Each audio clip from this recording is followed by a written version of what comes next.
Все-таки искусственный интеллект — это инженерная наука. В прошедшее время скачок произошел грандиозный. Есть черные очки, нет черных очков. Все равно распознает с очень высокой точностью. То есть, если ты распознал кота, то ты можешь распознать что угодно. Это у вас набор весов. Если бы я делал сам, я бы так же сделал. Искусственный интеллект пока далеко для человеческого сознания. Ну, я думаю, что да. Не будешь развивать ты, разовьют другие.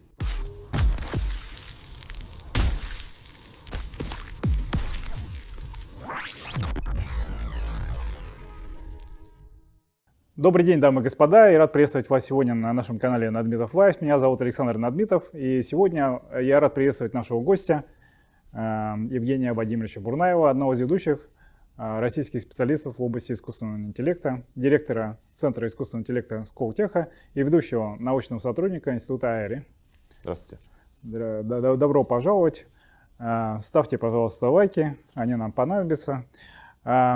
Евгений Владимирович, расскажите, как вы достигли таких успехов? Как дошел до жизни такой? Да. Ну, знаете, такой длинный тернистый путь. Начинается еще все в МФТИ, факультет управления прикладной математики.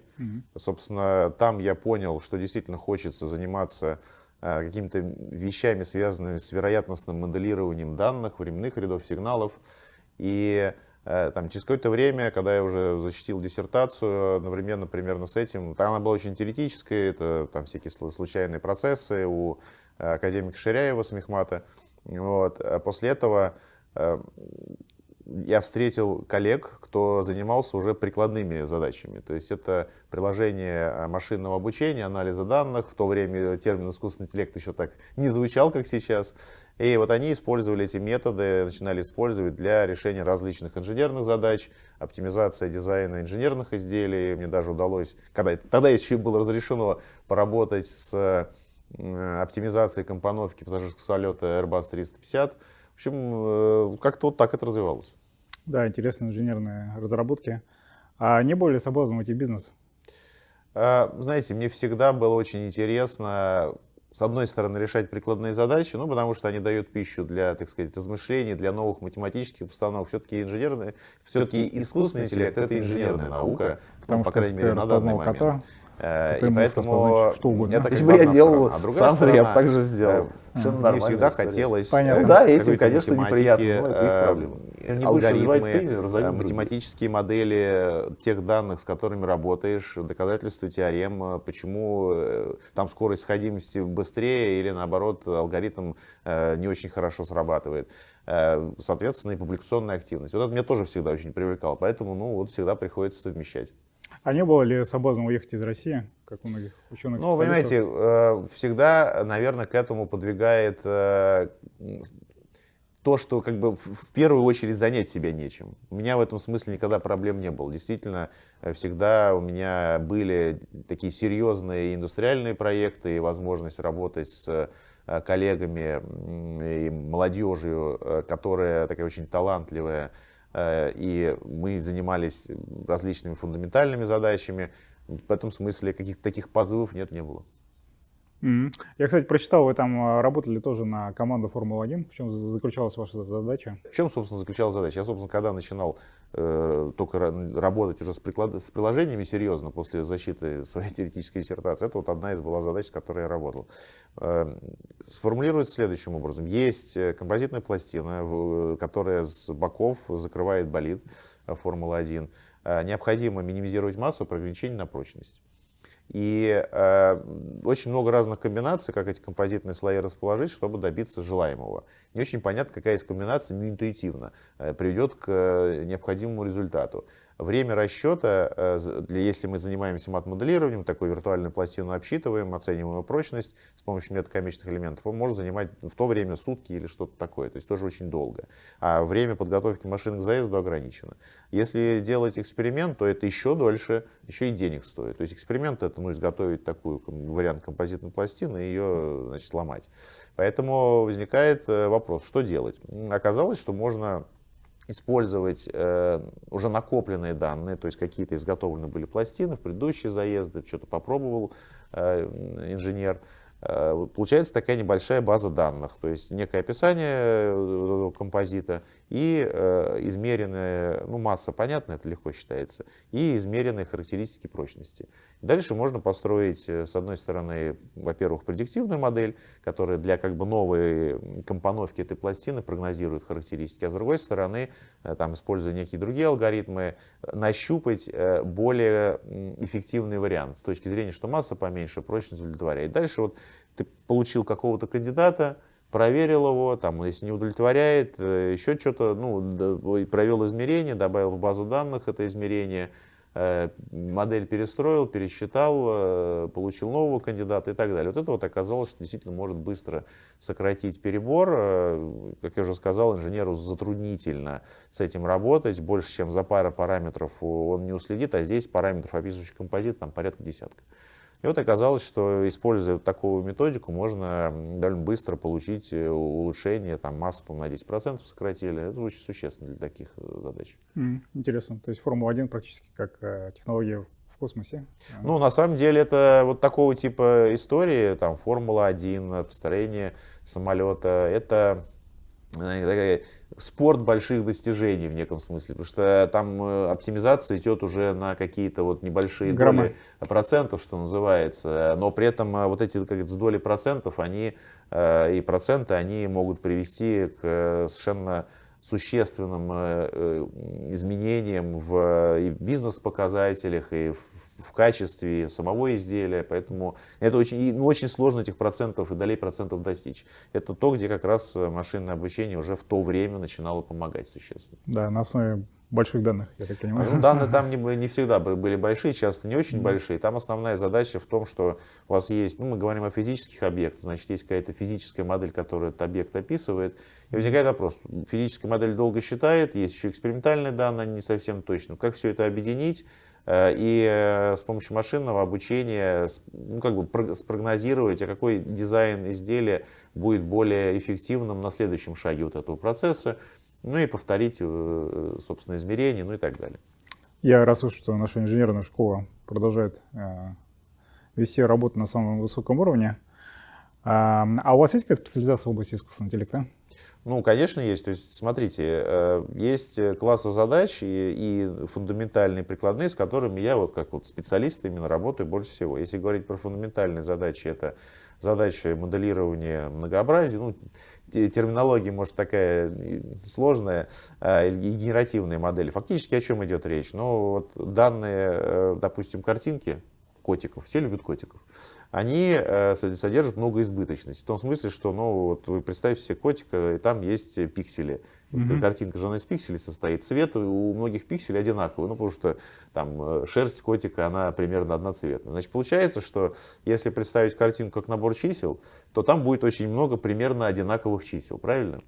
Соответственно, возникает вопрос, вот как описать то, что картинки реального мира это не просто произвольные вот эти числа, произвольные цвета в разнобой, а то, что вот эти числа, они определенным образом связаны с друг другом. Но здесь в какой-то части картинки, если это котик, пиксели на картинке там какого-нибудь там рыжего цвета, а здесь они там серого, а здесь еще какие-нибудь. А если это собачка, то там тоже есть и рыжий, и серый, но немножко в другом месте картинки. Вот как это описать математически?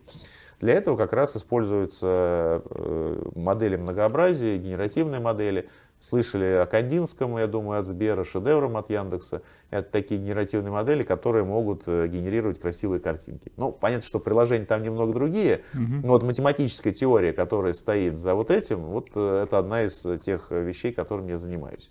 А если говорить про приложения, то это различные задачи как раз прогнозирования, оптимизации инженерных систем. Это то, о чем я, вот, собственно, то, с чего я начинал. Ну, а сейчас, естественно, много перешли на задачи тоже, в общем-то, в неком смысле прогнозирования, но уже когда приходится работать с большими потоками текстов, строить для этого мультиагентные системы. Ну, в общем, это другая немного история уже. Понятно. Константин Воронцов нам рассказывал, как Google обучал свою систему на основе котов, по-моему, да? Они строили свою систему, и с этого началась, как бы, собственно, новая эра развития искусственного интеллекта. Потому что если ты распознал кота, то ты можешь распознать что угодно, я так понимаю. Ну, в каком-то смысле. Знаете, тут вот коллеги, кто постарше, любят вспоминать. Конечно, за вот прошедшее время скачок произошел грандиозный. Мы все привыкли уже. А мало кто помнит, что там еще, условно, 20 лет назад, около того, в 2000-х, как я уже сказал, старшие коллеги вспоминают некий конкурс, который Хьюлетт Паккард устроил в России, выбрал сколько-то команд. Даже за такой конкурс, ну, каждой команде дал какие-то деньги на разработку, нужно было фактически по фотографии понять, это там тот же человек или не тот же. Ну, что-то такого типа задачи. И в тот момент, значит, команда, которая победила, ну, там что-то типа было решение, что вот если лицо человека повернуто больше, чем на 15 градусов, ну, что-то такое, то алгоритм уже не работал. А сейчас в каком угодно состоянии есть черные очки, нет черных очков, головной убор, нет, условия освещенности произвольные, и все равно распознает с очень высокой точностью, там 99.99. Вот скачок такой. Ну вы же понимаете, как это жизнь людей уже изменило. Там, и это и камеры на дорогах, и в общем, что угодно. Да. Оплата лицом. Ну, оплата лицом мы не могли представить 20 лет назад, что вот сейчас можно лицом платить. А сейчас можно. Да, скоро карточки уйдут в прошлое. Да, бумажных денег уже нет, но это уже из другой истории. Ну да, это уже больше в финансовой сфере. Я так понимаю, Центробанк прогнозирует долю безналичных расчетов в 92%. То есть это довольно большие показатели, даже для западного мира. А чем занимается ваш центр? Ну, в центре очень много направлений, начиная от таких фундаментальных и заканчивая совершенно прикладными. Ну, фактически, если говорить про фундаментальные исследования, вот несколько вещей я вам уже рассказал про генеративные модели, моделирование многообразия. Это такие базовые технологии, которые нужны для решения большого количества практических задач, там, повышение разрешения, смена домена. Вот, допустим, у вас снимок МРТ в одном контрасте, а вы хотите его как бы переделать, как будто он в другом контрасте снят. Есть ряд задач, где это полезно. Вот это все использует вот эти фундаментальные технологии, о которых я говорил. Значит, генеративные модели, моделирование многообразия. Но понятно, что есть куча других вопросов фундаментальных. Это и почему в нейросети в принципе работают. Такого достоверного ответа на этот счет нет. Нет хорошей математической теории, которая говорит, ну вот в этом случае будет вот так вот. А в случае каких-то простых моделей статистических уже все известно в статистике, а вот в университете нет. Ну вот изучение хоть каких-то, попытка получения хоть каких-то строгих результатов об этом, это одно из направлений тоже фундаментальных, которым мы занимаемся. Важным направлением сейчас является, например, такое как бы слияние, объединение моделей физических, ну или там научных, назовем так, и моделей искусственного интеллекта. Потому что модели на основе уравнений дифференциальных и других, которые там, гидродинамики, они имеют одни преимущества и другие недостатки. А в случае там, модели на основе данных, искусственного интеллекта, там все наоборот. Если их попытаться объединить, это в определенных ситуациях удается, можно достичь гораздо более высокого там, качества прогноза.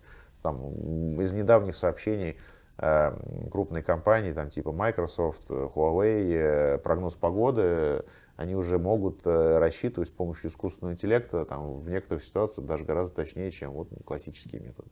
Повышается. В общем, это такие фундаментальные направления.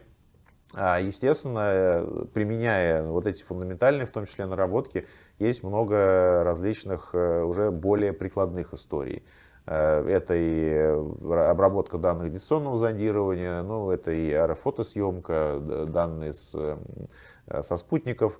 Понятно, что задач именно прикладных здесь огромное количество, там, не знаю, банально кадастр проверить, вот как это автоматизировать. Там много таких нетривиальных инженерных моментов, и здесь нужно одновременно и методы обработки изображений такие современные, потому что данные, они там очень непростые. А с другой стороны, всякие инженерные вот эти трюки, чтобы данные из разных источников совместить, посчитать объем данных большой, особенно если это по какому-то крупному региону можно оценивать. Вот это такое одно из важных крупных направлений, которым мы занимаемся. Языковые модели. Тоже я сам этим сейчас довольно много занимаюсь. Представьте себе, что вы хотите...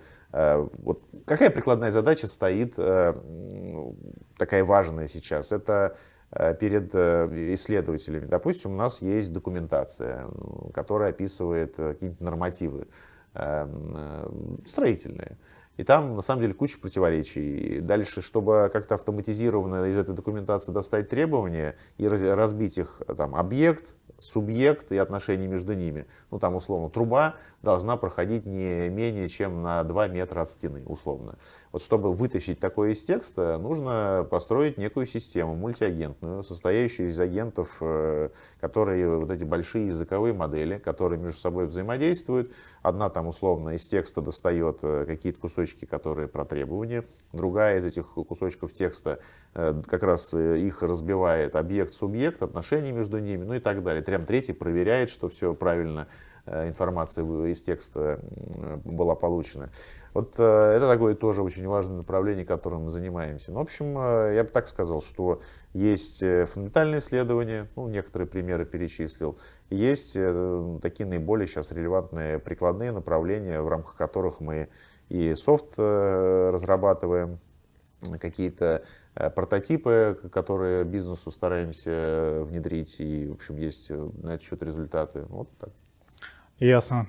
Евгений, а можете рассказать, в каком направлении движется развитие искусственного интеллекта? Я правильно понимаю, что сейчас движение идет от развития больших LM-моделей в сторону более прикладных?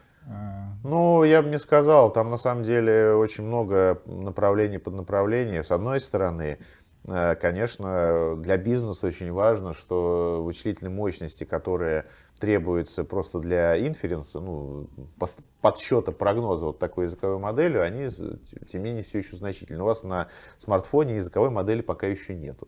А уже можно было бы какие-то пользу с этого получать. У вас могла быть, там, не знаю, система агентов из таких языковых моделей, и вы там говорите в телефон голосом: хочу заказать себе билет на поезд туда-то, такое-то, предложи варианты. Те система предлагает, ну и так далее. Чтобы это было без действительно существенного обращения, там, не знаю, в интернет, там, на сервер, не всегда это удобно, где-то вопросы с инфобезом, потому что данные и так далее. Поэтому хочется иметь возможность вот на таких эдж-устройствах запускать языковые модели. Поэтому, конечно, очень много исследований делается для целей сжатия, повышения эффективности расчета. Ну и в целом хочется экономить и не тратить такое огромное количество ресурсов, чтобы обучить. Да? Это одна история. С другой стороны, естественно, важно очень, чтобы языковая модель она была все более и более качественной, чтобы выводы, которые она делала, содержали как можно меньше, лучше вообще не содержали галлюцинаций. В частности, у нее были способности к рассуждениям, к планированию действий. Ну, то есть это уже не совсем языковая модель, некая агент или система агентов, но в любом случае это то, куда сейчас движется фундаментальное исследование, уже есть определенные результаты. Еще одно направление важное, это чтобы обучить языковую модель, требуется много примеров, ну, от человека, скажем так. То есть, вот, например, вопрос-на-ответные пары. Некий вопрос или набор вопросов, на них какие-то ответы, комментарии и финальный ответ. Такие датасеты составить, чтобы обучить языковую модель, это долго, дорого, в общем, сплошные затраты. Возникает вопрос, а можно ли языковую модель учить в стиле, ну, когда-то вот в 2015 году появилась AlphaGo, все помнят, может быть, это система для игры в игру Go. Там были заложены интересные основы того, что можно вот эту машину учить так, чтобы она играла сама с собой. То есть берешь, она до какого-то момента доучилась, ты делаешь как бы ее копию, и она начинает играть сама с собой. И там, если определенным образом организовать этот процесс, то можно существенно повысить качество агента, как он играет в игру Go. Вопрос, а можно ли также делать с языковой моделью?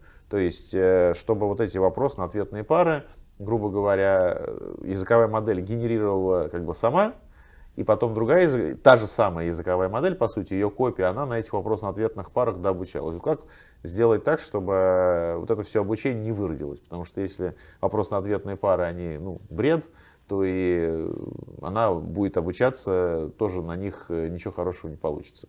Ответ. Ну вот уже есть первые результаты, и это некая надежда, что можно будет обучать, масштабировать языковые модели быстрее, по крайней мере, затраты на подготовку данных будут не такие большие. Да, интересно, LM-система развивается с такой скоростью.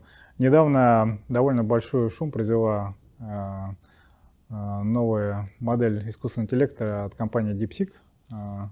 Она произвела довольно много шума на том же Западе, потому что выяснилось, что при относительно небольших затратах на обучение они смогли достигнуть результата, сопоставимого с чатом GPT. Чему научила миру искусственного интеллекта эта история с DeepSeek? Ну, смотрите, я как бы откачусь чуть-чуть назад, значит, и вот прокомментировать хотел сначала. Ну, в принципе, насчет эволюции. Там примерно год-два назад я с коллегами был в Китае.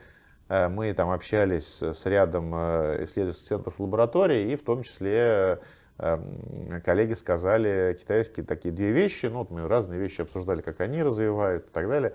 И вот что было сказано. Первое, это что Китай уже научился работать на уровне количества. То есть количество статей, которые они выпускают про фундаментальную основу ИИ, оно уже там такое же, как в Америке, и больше. А теперь они хотят перейти в качество. Это первая мысль. И вторая мысль, это про то, что на масштабе там нескольких лет, ну вот с того момента, они ставят перед собой такую задачу, это большие языковые модели, генеративные модели, выбрать 10, по-моему, порядка 10 отраслей и отраслевых компаний государственных, где вот эти языковые модели должны быть использованы для каких-то конкретных бизнес-процессов. То есть существенные должны экономия, там какие-то действительно важные для компании use case и так далее. Такое вот развитие.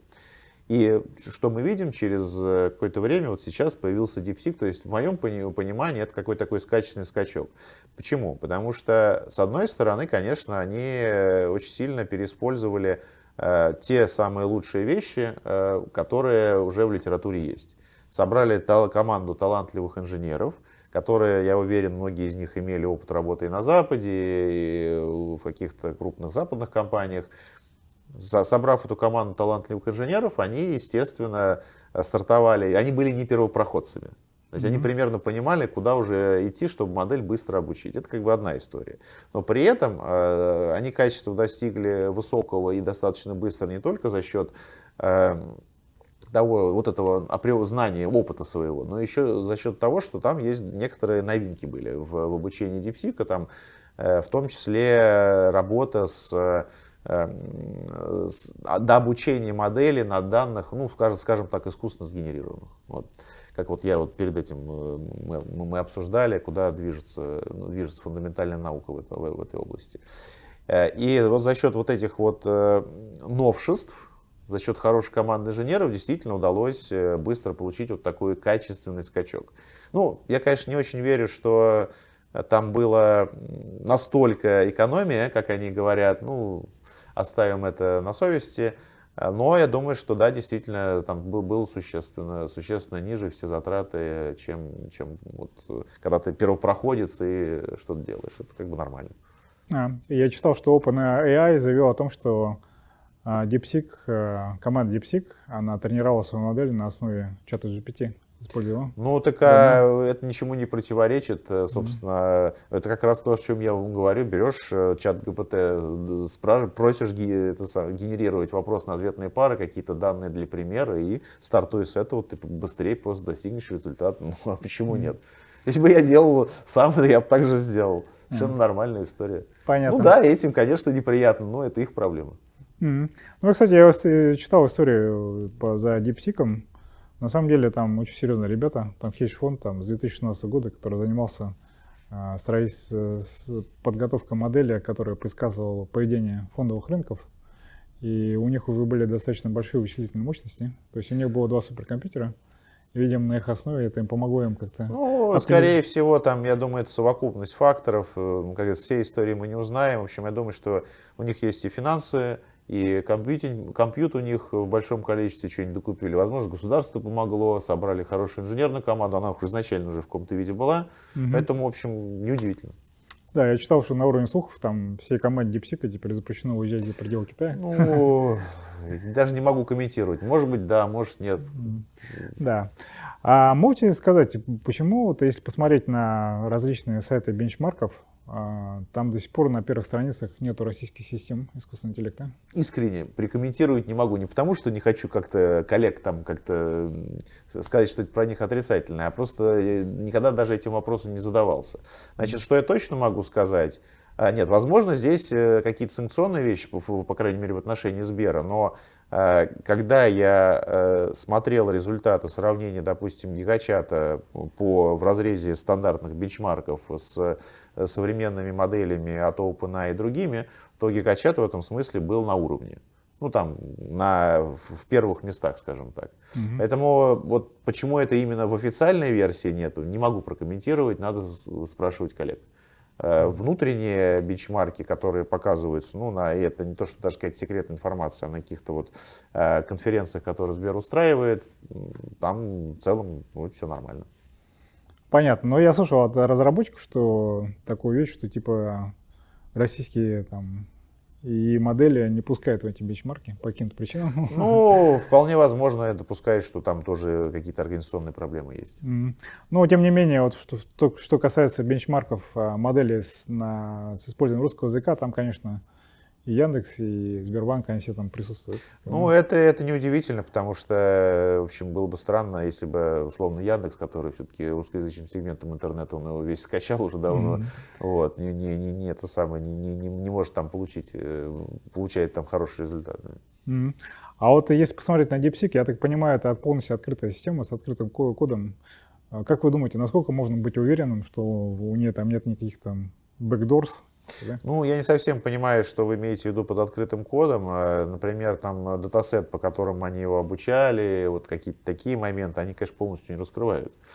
Сама модель, да, действительно, можно скачать веса этой модели и использовать для каких-то своих нужд. Это одна история. Если же мы говорим сейчас о самом приложении DeepSeek, вот вы, наверное, говорите о самом приложении DeepSeek. Ну, грубо говоря, у тебя есть смартфон, ты на него скачал приложение и там что-то спрашиваешь. Нет, ну приложение это понятно. Все, что в облаке находится, это, скажем так, практически открыто всему миру. Я вот про те модели, которые можно скачать и использовать внутри периметра, скажем, компании какой-то. Ну, а понимаете, что это такое? Это у вас набор весов. Значит, если вы в ограниченный контур такую модель загрузили, ну, и просто подаете туда информацию, получаете ответ на выходе, ну, как там утечка произойдет? Даже если там вдруг что-то есть. Ясно. А как вы считаете, влияют ли вот эти ограничения на импорт технологического оборудования, все-таки на развитие российского рынка в области искусственного интеллекта? Ну, в том числе отечественной разработки. Ну, конечно, влияет, потому что количество оборудования, которое можно закупить за те же деньги, оно, говорит, существенно меньше. Ну, потому что, да, действительно, есть там определенные варианты, как все-таки что-то получать, но это стоит там в разы дороже, и сроки, и что угодно. Там нельзя получить новое. В общем, все это, конечно, печально. А как обстоят дела у китайцев? Потому что, я так понимаю, им тоже они попали под санкции. Как у них успехи с разработкой собственных ускорителей? Ну, на самом деле, у них успехи есть. Значит, во-первых, еще на момент примерно года-полтора назад, когда я общался с коллегами, они активно соответствующие ускорители от Huawei использовали ну, если уж, по крайней мере, не для обучения, потому что важно, что у тебя есть ускорители, но еще важна экосистема, то есть вот это вот программное обеспечение поверх этого, которое удобно для разработки. Понятно, что в случае NVIDIA это разрабатывалось годами, очень давно, огромным количеством разработчиков, в общем, это одна история. Но и на тот момент, естественно, в случае тех ускорителей, которые у них были, они там были менее мощные, еще что-то, но вот этой экосистемы ее не было. И понятно, что разработку в таком случае модели машинного обучения, используя это оборудование, делать, в общем, затруднительно, ну, неудобно, как минимум. А вот все, что касается инференса, то есть, когда ты модель уже построил, ты ее переносишь на вот это железо и сделал из этого железа кластер и уже применяешь в продакшн, в какой-то бизнес-системе, чтобы делать прогнозы. Это пожалуйста. И, собственно, они таким образом вот это и развивали. То есть крупные компании инференс сделали на вот такого рода железе. Это вот первая вещь. И вторая вещь, вот не помню сейчас точный источник, но вроде как надежно слышал, где-то читал, что уже появились возможности обучать и делать инференс больших языковых моделей, типа вот там Qwen, что-то такое, но которые, но делать это именно чисто на китайском железе. Вот, поэтому в этом смысле успех есть. Понятно, что эти карточки, как я уже сказал, отстают, они, может, не такие мощные, как у NVIDIA, да, и вот экосистема, связанная именно с низкоуровневым кодом, с программным обеспечением, всякими фреймворками, они не такая богатая, не так продуманная и так далее, но тем не менее, работает хотя бы. Интересно, то есть китайцы все-таки более-менее обеспечивают. Ну, в целом они в этом смысле на достаточно как бы, безопасной стороне дороги, так сказать. Понятно. А я, насколько читал, ведущие страны, там США, Китай, они вкладывают достаточно большие деньги в рамках государственных программ в развитие искусственного интеллекта. Как это дело обстоит у нас в России? Ну, в России на этот счет определенные активности государства в этом направлении имеются. То есть есть ветпроект по искусственному интеллекту, там есть несколько вещей там, и про разработку там, госплатформы, и потому что нужно регионам сервисы различные предоставлять.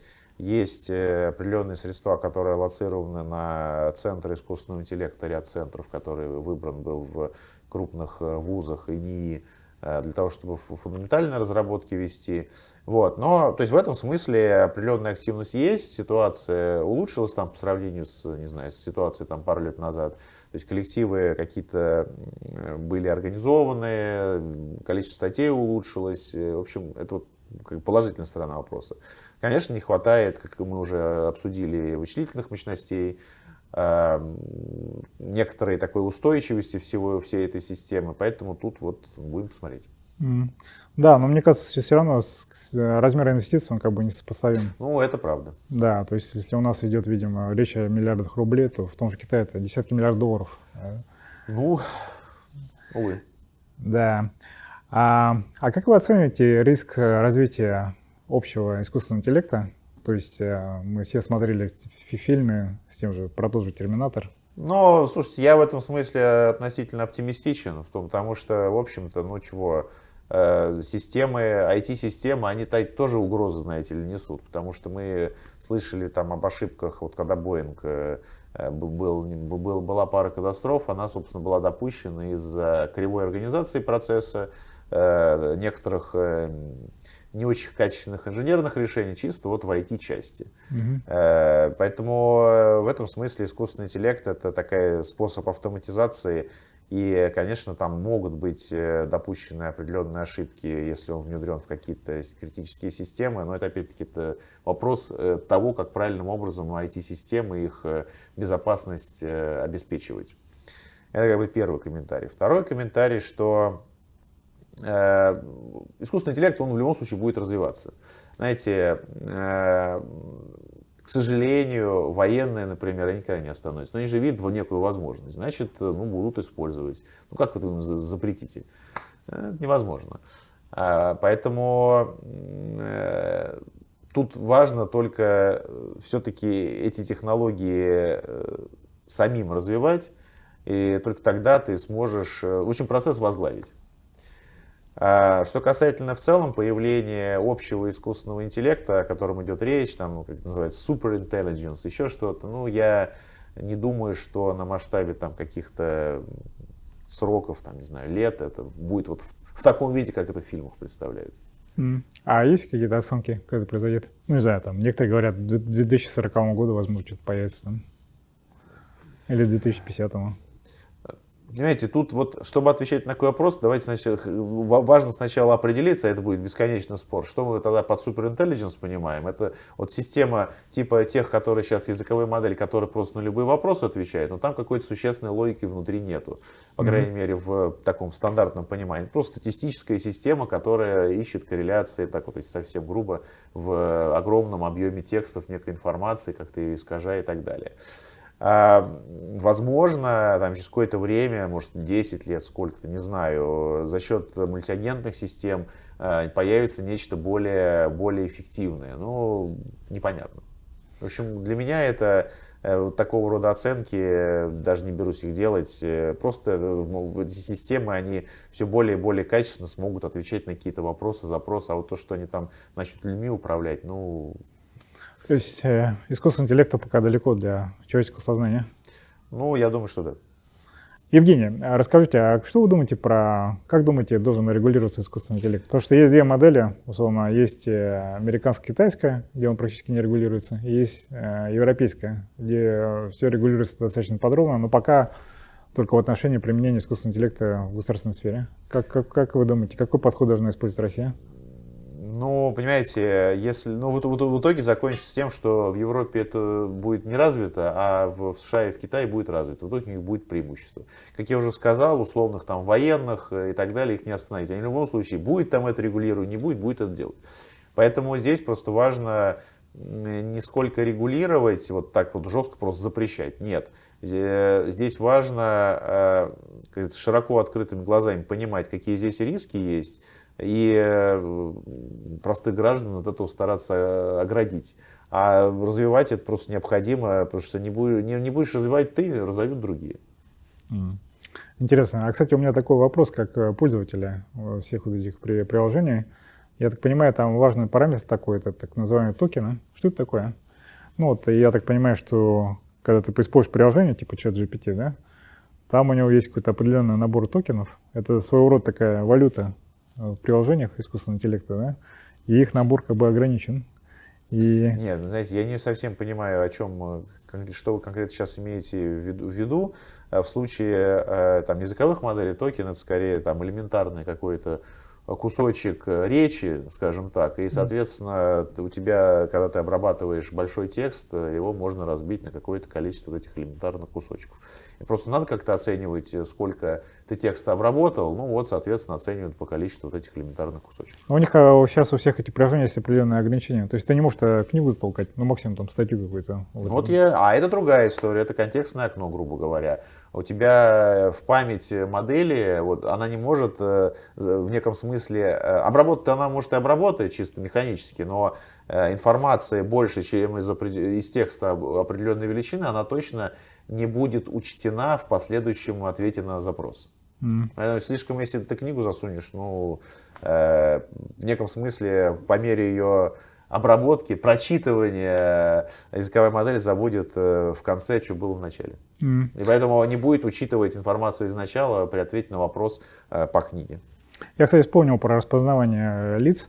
Есть такие различные футболки, которые используют всякие пиксельные рисунки, которые типа запутывают искусственный интеллект. Они работают или это все? Ну, я думаю так, что это как повезет. В том смысле, что это как с системой противовоздушной обороны. Когда-то срабатывает, когда-то нет. Так и здесь. У тебя есть, значит, какая-то моделька, какая-то простенькая, тут сработает. А если какая-то более сложная, ну, не сработает.